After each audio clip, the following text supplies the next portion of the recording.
was flooded with a lot of requests to post the review on Pushpa. Okay, not correct. There were only just a couple of requests. The diminishing comedic returns that I'll fetch from the statement aside, in my generous opinion, Pushpa has emerged as the enormous success of 2021 and it continues to plod along strongly.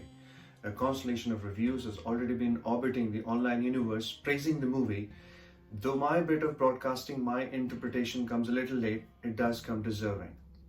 In my reflection, the movie is a true genius for assembling a colorful ride on a commercial wagon, not to be confused even once with the rickety one. I've grown up accustomed to the Bollywood pot boilers with their hilarious dialogues and artistic gimmicks. I had no trouble squandering this opinion that no other cinema had the potential to spawn a better version of style and urbanity of a commercial cinema that Bollywood has been dishing away at us. Until, of course, Pushpa came along and chiseled the stone I call commercial bioscope with its name to mess up my belief system. The dialogues, the dance performances, the stylish interaction colored with Arjun's flamboyance. It has everything that a loyal cinema goer could hands down ask for without hitting a note of despair. Pushpa The Rise straightaway lets me take a dive into the notion that the use of the word rise in the title captures the essence of what appears to be an upcoming, well-deserved franchise. The character development of Pushpa is a speedy process. The narrative doesn't take time to pop the point and gradually builds the brand known as Pushpa by unfolding numerous chapters about his struggles. We are filled with bitterness when the younger Pushpa is silently soaking up the hate his half-brother lobs at him, even as he calmly sits around in the corner using one of the banished articles he found after he and his mother are thrown from the house, briefly posing as the king wallowing in the luxury of his make-believe gilded throne. This works as a fascinating preface in advancing the narrative stone in the direction it is meant to hit eventually. Not to mention the archetypal shoulder lift his character assumes as an appearance from the moment works well in laying down his idiosyncrasies. The narration also lets us take a leap of faith into his range as a character.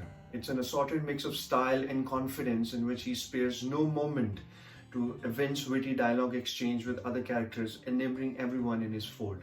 Although it is every bit a fragment of imagination to visualize a daily wager reach astounding success in the field of smuggling in just a matter of months. But then when the movies have ever been a celebration of life, that we know without taking creative liberty to cast its characters with intoxicating fantasy. The depiction of the character is not levitating on the superhuman concept, yet if you ponder the flip side of its making, it is definitely nothing less than one. Take for instance a scene from the movie where everybody is gathered in the forest to collect the rearwood and are preparing to load the truck so that they can drive away to a safe place. Evidently, it's a time-consuming activity, even though the hordes of people are lifting the block of woods and loading them into the trucks. A sudden alert announces the arrival of the police, throwing everyone in a frenzy. Of course, except for Pushpa, who pelts the heavy log with his bare hands into the air, aiming for the truck even as it lands with remarkable accuracy. After which point, he drives it away from the approaching menace of the police. The entire sequence did not last for more than 5 seconds, making him a Desi Hulk without the overwhelming body constitution and mind-numbing wrath. Obviously, the scene would not have remotely fit the scale of my imagination if Hulk had replaced him. The cinematography is brilliant, to say the least. The beauty of Saschachalam Hills has been splendidly captured without deploying the unnecessary use of CGI. You feel being there to appreciate the picturesque landscape even as you ward off the fear upsetting a belief that we are stepping into the forest of illusion. It's a reality, all right. Another high point about the movie is the music. The soundtrack complements the tone very well. The songs like Shrivali and O Antava will definitely be crooned for a long time. The standout point about the music album is the choreography that places mighty importance on signature steps.